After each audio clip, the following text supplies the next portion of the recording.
नमस्कार, मैं हूं जया सिन्हा और सिनेमा की दुनिया में आप सभी का बहुत बहुत स्वागत है। सिनेमा की दुनिया जो सजी है करोड़ों लोगों के सपनों से, और हमारी कोशिश रहती है कि हर हफ्ते सिनेमा की इस दुनिया कार्यक्रम के जरिए हम आपकी मुलाकात कराते रहें आपके हर दिल अजीज सितारों से। तो आज का अंक भी बेहद खास होने वाला है, तो देर कैसी, आइए शुरुआत करते हैं आज के कार्यक्रम की। मुश्किल परिस्थिति में इंसान अपनी असली शक्ति को, असली क्षमता को समझ पाता है। प्रकृति और इंसान के बीच के संघर्ष को दर्शाती, जलवायु परिवर्तन के मुद्दे को उठाती film 2018 everyone is a hero अब तक की सबसे ज्यादा कमाई करने वाली मलयालम फिल्म बन चुकी है। लेकिन इसके साथ ही ये वो भारतीय फिल्म बन चुकी है जो ऑस्कर्स में भारत का प्रतिनिधित्व करेगी। ऑस्कर 2024 में क्या बजेगा भारतीय सिनेमा का डंका? एक बार फिर यह है बड़ा सवाल। इस फिल्म के प्रोडक्शन डिजाइन को काफी सराहना मिली। जिस तरह से केरला की बाढ़ को इस पूरी फिल्म में रिक्रिएट किया गया, सभी को उसने हैरत में डाला। हमने की 2018 एवरीवन इज अ हीरो की प्रोडक्शन टीम से खास मुलाकात।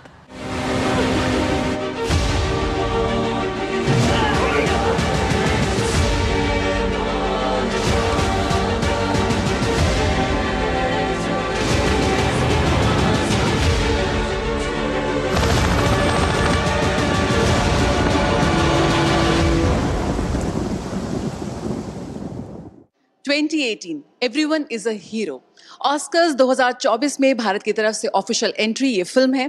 फिल्म का प्रोडक्शन डिजाइन को काफी सराहना मिली। केरल की बाढ़ की पृष्ठभूमि पर ये फिल्म मलयालम सिनेमा की सबसे बड़ी फिल्म साबित हुई है। हमारे साथ है फिल्म की production team. We have Akhil Shashidharan, we have Chaman Chacko and Akhil George. सबसे पहले अखिल, आपसे जानना चाहेंगे, मलयालम सिनेमा की सबसे बड़ी फिल्म बनकर ये उभरी फिल्म, किस तरह से देखते हैं? आज वाहवाही मिल रही है इसको, राष्ट्रीय अंतर्राष्ट्रीय मंच पर ये धूम मचा रही है। मुझे ये सिनेमा को ना इंडियन सिनेमा जैसे बोलना चाहता हूँ, क्योंकि ये ऐसे कहानी है सब लोगों को कनेक्ट करने के लिए बहुत आसान है, क्योंकि ये ऐसे एक सब्जेक्ट मतलब लोगों को कई लोगों को मतलब उनके लाइफ में in one way or another it might have happened, like some sort of challenges would have happened. So ये मूवी एक कहानी जैसे एक इसमें बहुत सारे किरदार है, वो ऐसे पेश कर रहे हैं कि जैसे कैसे लोग सब लोग जुड़ के कैसे एक बिग चैलेंज को हम पार करेंगे। तो आई वुड से ये स्टोरी, एक कहानी हम सब लोगों को, मतलब आम लोगों को, सब लोगों को कनेक्ट करने के लिए बहुत आसान है। मतलब so I would like to call it as मुझे वो टर्म में थोड़ा प्रॉब्लम लगता है कि it's not just Malayalam cinema, it's a global और एन इंडियन सिनेमा। तो ऐसी फिल्म है कि किस तरह से चुनौतियों में एक आम आदमी क्या किस तरह से बिहेव करता है, और यही वजह है कि इसे ऑफिशियल एंट्री चुना गया भारत की तरफ से ऑस्कर्स में। किस तरह से आप देखते हैं कि इसको एज अ एडिटर क्या आपके लिए मुख्य चुनौती रही इस फिल्म को उतना कसा हुआ बनाने की कि ताकि ये पूरे भारत को नहीं सबको अपील कर सके?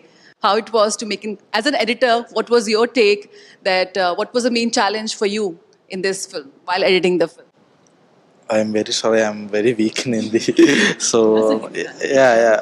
but while editing, one of the main challenges we faced, that it had so many layers. There were so much of stories happening in a single film. So connecting everyone to a point was one of the challenges I faced. It was a little hard, but it was enjoyable. But it was the entire, after the film, when we all watched together, the cheers from the audience and the emotions, the people. We were in a Q&A session right now just before, so people were just standing up to say how much they love the film. They didn't ask questions; they just wanted to express their emotions. So that was very, very happy. We were all happy to just know that they are all liking the film. ये बहुत अच्छी बात है कि बहुत सारी कहानियां इसमें एक साथ दिखाई गई हैं और उसको कनेक्ट करना इनके लिए एक चुनौती था। आपके लिए क्या चुनौती रही इस फिल्म को लेकर, क्योंकि जिस पृष्ठभूमि पर ये बनी है, बाढ़ की पृष्ठभूमि, और बहुत सारी छोटी छोटी कहानियां, उनको कनेक्ट करना, वो सारे जो इफेक्ट्स रहे फिल्म में, जो प्रोडक्शन टाइम्स था, आपके लिए हिसाब से क्या सबसे बड़ा चैलेंजिंग था? So for me it was like it's a flood movie. and we have to shoot it in. We have to recreate the flood. So that was the major challenge. Like we were in the flood, so we had to face some. We were also like in the flood actually. Even during the 2018, me myself, the director, we all were affected. Our house were affected. So many people asked like, how was it difficult or something like? But from my heart, yeah, from my heart, I'll tell. Shooting this was not difficult because already we had faced this already. So that we had faced already faced the difficulty. So it was like for the recreation, it was like we have from a heart we could put in for the recreate. Yeah, recreation was like nostalgia. Like we were all shooting. Like everyone in the crew member had their water till here. Like it was like continuous night shoots all over. Everybody was shivering in the night, but they all came together as a team. We all worked together as a team. Like That team, we were like a family. Yeah, we family, were like that, a family. family like. So in the movie itself, we can see many lot of camps and all. And our shooting set was like a camp only because when some other people from other than from outside people come to the sets, they look like what is it? Is it a camp or what? Something like that. Lots of instruments, equipments like industrial cranes, everything. It's from outside. So if you come and see, it's all messed up. But in the movie, you see the. we only showed you the good part. जिस तरह से इन्होंने कहा कि इन्होंने अपने अनुभवों को उसमें डाला, आप लोग उस दौर से गुजरे, उस बाढ़ को देखा आपने और फिर उस पे ये फिल्म जब बनाने की सोची, उम्मीद थी कि इसको इतनी सराहना मिलेगी। मलयालम सिनेमा, कन्नड़ सिनेमा की हम बात नहीं करें, भारतीय सिनेमा की बात करें, लेकिन ज़रूर यहाँ पर एक सीमा ज़रूर लांघा है उसने। क्षेत्रीय सिनेमा की बात करते हैं तो आज क्षेत्रीय सीमा से बढ़कर ये एक बहुत बड़ी फिल्म बन चुकी है, लेकिन एक बेंचमार्क ज़रूर आप लोगों ने किया, जो कि बहुत ही कम बजट पे बनी थी, 200 करोड़ का आंकड़ा पार किया इसने। हम बहुत कम सो बजट में ये बनी, मगर हमारे इंडस्ट्री में बहुत सारे अच्छी फिल्म मेकर्स, बहुत सारे खूब फिल्म्स आ चुका है। मतलब हमारा ये मूवी उसमें एक पार्ट है। आई वुड से हमारे इंडस्ट्री, मलयालम इंडस्ट्री, वो अभी एक अगेन वो एक सुवर्ण क्या बोलते हैं, जैसे कि गोल्डन एज में अभी भी, मतलब ये बहुत पहले से ये चल रहा था। तो हम बेंचमार्क, आई मीन पता नहीं ऐसे बोल सकूं, क्योंकि वी लाइक टू बी थोड़ा ना humble about everything that we do. But Oscars को लेकर क्या तैयारी है? ऑस्कर्स को लेकर हमारा डायरेक्टर अभी LA में, वो बहुत डायरेक्टर और प्रोड्यूसर अभी वहाँ ना बहुत बिजी है। मतलब वो लोग अभी घूम के पूरा अमेरिका घूम के वो फिल्म दिखाने के लिए बहुत प्रयत्न कर रहे हैं। तो मतलब हम लोग बस वो उनको रिप्रेजेंट करके यहाँ बैठना, यहाँ खड़े होना बहुत एक प्रिविलेज है। मतलब क्योंकि I was nowhere in industry from India. मेरा पहला फिल्म है, मतलब मेरे लिए उतना स्पेशल है कि मतलब मेरा पहला फिल्म में मुझको इस मंच में गड़े होके ऐसे बात करने के लिए भी, मतलब ये लोगों के साथ, मतलब ये लोग मेरे सीनियर्स है। मतलब आई यूज्ड टू ना look up to this people, like their movies, like their movies, there is this movie called Kaala, they are part of that movie. I was a fan of that movie, like मतलब या क्योंकि हमारे movie का lead Tovino वो भी ये movie में था। तो मतलब it's a privilege for me to stand ये लोगों के साथ जुट के काम करना और ड्रीम। हाँ, मतलब पूरा। तो ऑस्कर्स में चुना जाना वो कितना मोमेंट था? How special was that Like when you moment? The official entry for Oscars. Yeah, what do you think? We were like very happy. We were like all running around. Oh, we were like all running around. हम नाच रहा था। हम बहुत, मतलब हम और अलग दुनिया में गया। हाँ, बहुत खुश। हम अलग दुनिया में गया क्योंकि ना ये मतलब ये once in a lifetime opportunity है ना, ऐसे एक मिलना, ऐसे एक मौका मिलना। तो ऐसे मौका मिलने के बाद हम हम उतनी तैयारी भी करना है, मतलब क्योंकि ना ऐसे एक वर्ल्ड स्टेज में हमारे मूवी जाके हम कम्पीट करना है, क्योंकि मतलब इतना टैलेंट से इतना क्वालिटी कंटेंट है। एंड जैसे मतलब अभी OTT आने के बाद हम लोग उतना एक्सपोज्ड हो गए, मतलब उतना अच्छी कंटेंट में। बट आई एम होपफुल, क्योंकि ये मूवी लाइक आई सेड ना, ये प्रकृति के बारे में, मतलब प्रकृति को हम अगर कुछ करते हैं तो मतलब अब अगर प्रकृति ना है तो हम नहीं है, तो दैट इज हमारा motto is save nature save humanity. So वो मोटो हम पेश करने के लिए चाहता है। तो I humbly request all Indians, हम भारतीयों सब साथ जुट के, मतलब हम ये मूवी को मतलब we have to take it to another level, क्योंकि दैट इज रिस्पॉन्सिबिलिटी, हम लोगों का वो एक रिस्पॉन्सिबिलिटी है ये मूवी का सक्सेस, क्योंकि ऐसे movie it's a rare thing to happen, and I am very hopeful that it will do well. Thank you. प्रकृति है तो हम हैं, जलवायु परिवर्तन की बात करती है film 2018 everyone is a hero.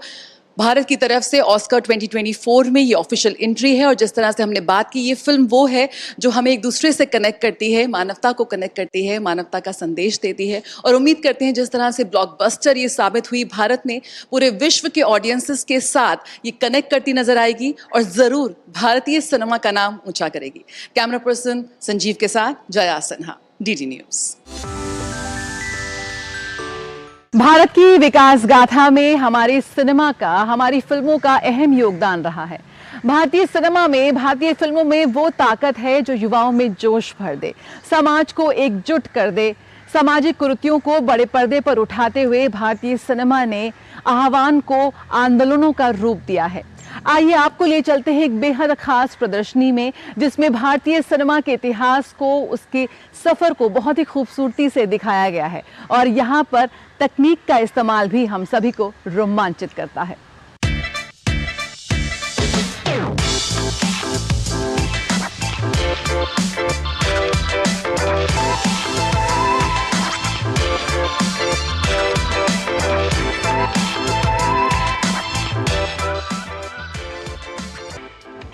Bharat की विकास गाथा में, भारत के इतिहास में भारतीय सिनेमा का योगदान अमूल्य है। वैश्विक मंच पर भारतीय सिनेमा अपनी उच्च गुणवत्ता के लिए और दमदार कहानी और अदायगी के लिए जाना जाता है। सेंट्रल ब्यूरो ऑफ कम्युनिकेशन की इस प्रदर्शनी के जरिए हम भारतीय सिनेमा के इतिहास की एक छोटी सी झलक आपको दिखाने की कोशिश करेंगे। तो आइए आपको कराते हैं सैर। भारतीय सिनेमा यानी कि भारतीय फिल्में हम भारतीयों के दिलों के बहुत ही करीब हैं। ये वो फिल्में हैं, ये वो सिनेमा है जिसने कई आंदोलनों को आवाज दी है, युवाओं में जोश भरा है। सामाजिक समरसता की बात हो या फिर सामाजिक एकता की बात हो, भारतीय सिनेमा ने कई ऐसे काम किए हैं, कई इसके ऐसे पड़ाव रहे हैं जो हमेशा ही याद किए जाते रहेंगे।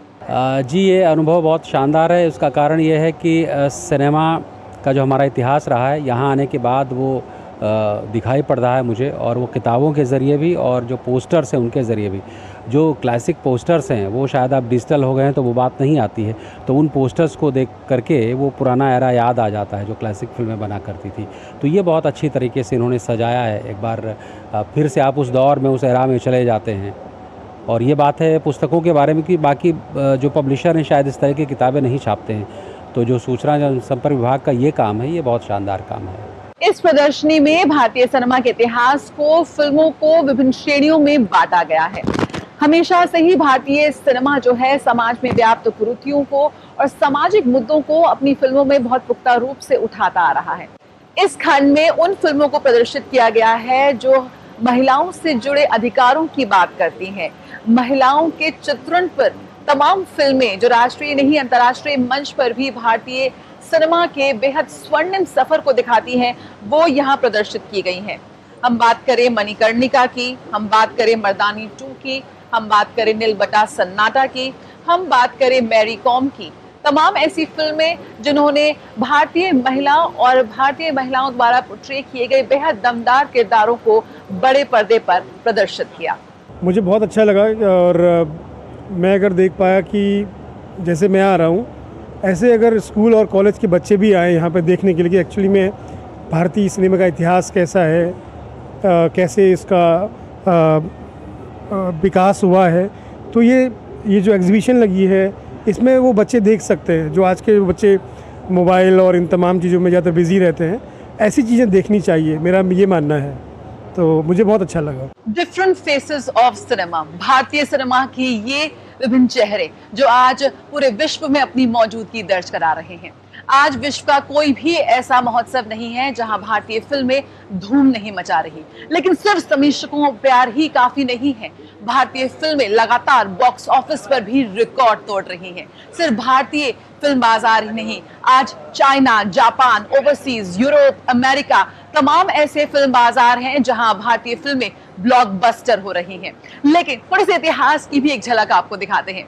इस वक्त मेरे पीछे भारत के पहले थिएटर का रेप्लिका तैयार किया गया है, एलिफेंटस्टोन पैलेस। ये कलकत्ता में बनाया गया पहला थिएटर जिसे जे.एफ. मदान ने बनाया। जे.एफ. मदान हम जाते हैं बहुत बड़े निर्माता निर्देशक रहे हैं, उनकी पहली फिल्म सत्यवादी हरिश्चंद्र थी और यहाँ पर उस पहले थिएटर का रेप्लिका बनाया गया है। यानी कि जो दर्शक यहाँ पर आ रहे हैं वो भारतीय सिनेमा के विभिन्न स्वरूपों से, उसके इतिहास से, उसकी जर्नी से तो रूबरू हो ही सकते हैं, यहाँ भारत के पहले फिल्म थिएटर का भी लुत्फ उठा सकते हैं। तो आइए मैं भी जाती हूँ और देखती हूँ कि इस वक्त यहाँ पर किस तरह का एक अनुभव हमें मिल रहा है।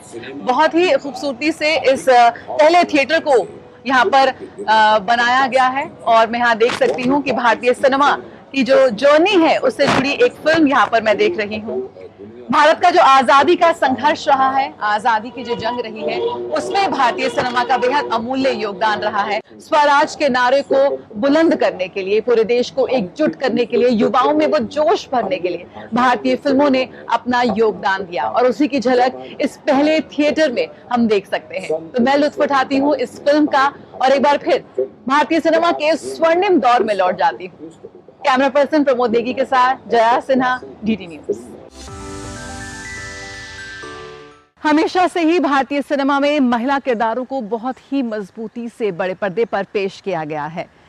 पंगा, नीलबटे सन्नाटा, बरेली की बर्फी, ये वो फिल्में हैं जिन्होंने आज की नारी को बड़े पर्दे पर बहुत ही खूबसूरती से पेश किया और इसे लिखा, गढ़ा और निर्देशित किया है अश्विनी अय्यर तिवारी ने। महिला निर्देशकों की उस खेप से आती हैं जो आज अपनी प्रतिभा से, अपने काम से हम सभी को अचंभित कर रही हैं। हमने की खास मुलाकात निर्देशक अश्विनी अय्यर तिवारी से। भारतीय सिनेमा आज अपने कंटेंट के लिए पूरे विश्व भर में सराहा जा रहा है। भारतीय सिनेमा में जो किरदार लिखे जा रहे हैं वो भी आज लगातार वाहवाही बटोर रहे हैं। नीलबटे सन्नाटा, पंगा एक ऐसी फिल्में हैं जिन्होंने हम सभी के दिलों पर अमिट छाप छोड़ी है। अश्विनी अय्यर तिवारी, वुमेन डायरेक्टर जिन्होंने इन फिल्मों को इनका निर्माण किया, स्क्रिप्ट लिखी और आज लगातार वाहवाही बटोरी हैं। In conversation session women power in भारतीय सिनेमा पर हम लगातार यहाँ बात कर रहे थे। किस तरह से आप देखती हैं, लगातार आपको यही सवाल आते हैं कि भारतीय सिनेमा में अगर महिलाओं के किरदार जो लिखे जाते हैं उनमें हम हाल के वर्षों में देख रहे हैं एक अलग से किरदार उनके लिए ख़ास तौर पर लिखे जा रहे हैं। वो जो स्ट्रॉन्ग वुमेन पावर है वो हम पर्दे पर लाने में सफल हो रहे हैं। कैसी रही आपकी जर्नी? मुझे अच्छा लगता है कि जब मैं देखती हूँ कि बहुत सारी विमेन ओरिएंटेड फिल्म्स हैं और प्रोड्यूसर्स हैं जो ग्रीन लिट कर रही हैं ऐसी फिल्मों को। हम हमेशा से ही हमारा देश ने बहुत इंकरेज किया है लड़कियों को आगे बढ़ने के लिए।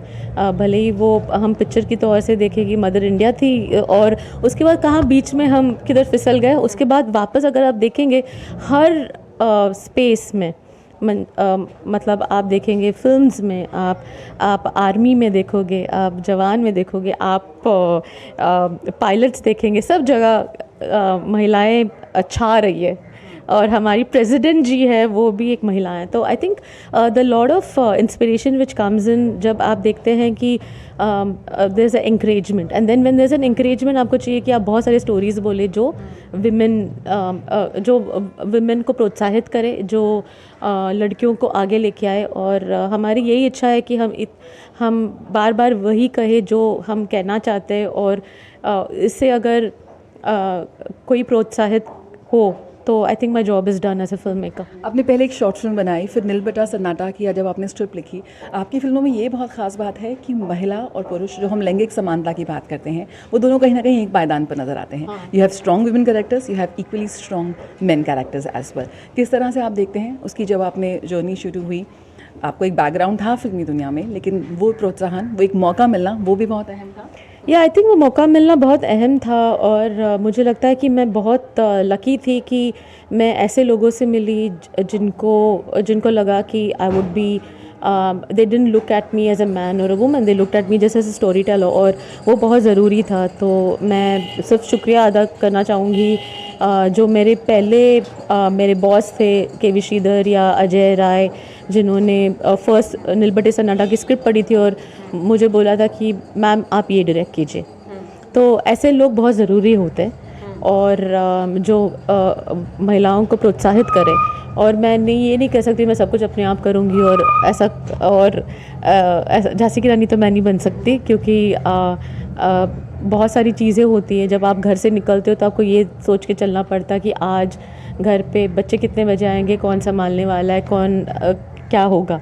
तो उसके लिए you always need a very good support system, and I always encourage the idea that we are made because of a talent, but we are also made because of the people around us. आपको लगता है इस समय बहुत अच्छा समय है भारतीय सिनेमा के लिए? पंगा जैसी कहानियाँ, नील बटे सन्नाटा जैसी कहानियाँ आज वो दर्शकों तक पहुँच पा रही हैं? ऐसे लिखी तो जा रही हैं, लेकिन पहुँचना बहुत ज़रूरी है, क्योंकि एज एक निर्माता निर्देशक के रूप में आपकी कहानी पहुँचे, वो बहुत अहम होता है। Yes, that is very important, is because हम सिनेमा बनाते हैं ऑडियंस के लिए, और ऑडियंस की खुशी जब उनका चेहरा देखते हैं और हमें खुशी मिलती है, तो वो बहुत इम्पॉर्टेंट होता है। और आप अपने लिए भी बनाते हो, पर जब ऑडियंस के लिए बनाते हो तो उनकी खुशी सबसे ज़्यादा इम्पोर्टेंट होती है। तरला के बारे में ज़रूर बात करना चाहेंगे। तरला दलाल काफ़ी अच्छी कहानी है, OTT प्लेटफॉर्म पे ज़रूर रिलीज़ हुई, लेकिन लोगों तक पहुंची। किस तरह का अनुभव रहा है इस फिल्म को बनाने में, और आपकी जो casting? In fact Tarla which was headline by Huma Qureshi, वो हमारे जो डायरेक्टर है पीयूष गुप्ता, उन्होंने लिखी और उन्होंने डायरेक्ट भी की। मैंने प्रोड्यूस किया है फिल्म उनके लिए, रोनी स्क्रूवाला जी के साथ, और ZEE5 पर है ये। और वो एक ऐसी कहानी है जो हर घर में वो सबसे ज़्यादा फेमस है, और ऐसे किसी को नहीं पता कि तरला जी कौन है, क्योंकि सब पले बड़े तरला जी के पॉइंट ऑफ व्यू से। पर तरला जी ने एक चीज़ ज़रूर सिखाई सबको कि यार खाना, यस वो टाइम पे खाना तो सबको ज़रूरी होता ही है, तो खाना बना के अगर आप एक माइंडसेट को चेंज कर सकते हो तो वो कितना अच्छा होगा। तो आप शादी करते हो, एंड आई अंडरस्टैंड दैट वो टाइम पे women were suppose to cook and serve and help the family, पर अगर वो कुकिंग से अगर आपको डांस करने से मिल जाए, या आप ड्राइविंग चला लो, या आपको ज़्यादा काम करने मिल जाए, तो I think that cooking has more महत्व, बोलते हैं ना, इट हैज़ मोर इम्पोर्टेंस। या सबसे ज़्यादा खास फिल्म आपको कौन सी लगती है अपने ऐसी, जो अभी तक आपका कोरियोग्राफ है? ये बहुत मुश्किल जवाब है, सवाल है, और जवाब भी बहुत मुश्किल है, क्योंकि एक माँ को अपने सभी बच्चे प्यारे होते हैं, तो आप कभी ये नहीं कर सकते। जिसके साथ आपके काफ़ी ज़्यादा इमोशनल एसोसिएशन रहा, बरेली की बर्ड, मेरी पहली फिल्म होगी, क्योंकि वो हमेशा खास रहती है। Your first work is always special. आज भी लोग उसके बारे में बात करते हैं, आपको कुछ यादें उसकी वापस आती हैं? नील बटे हमेशा याद आता है, और I just feel that I want to make many more films like नील बटे सन्नाटा। और अभी क्या कुछ कहानी पे आप काम करती हैं? वो बाद में बताऊंगी अभी नहीं। ठीक है मैम। तो पूरी उम्मीद है और पूरी कोशिश है कि एक बार फिर ऑस्कर्स में बजेगा भारतीय सिनेमा का डंका। सिनेमा की दुनिया के इस विशेष अंक में आज इतना ही। मुलाकात होगी अगले हफ्ते इसी दिन इसी वक्त पर। तब तक जुड़े रहिए हमारे साथ और देखते रहिए DD न्यूज़। नमस्कार।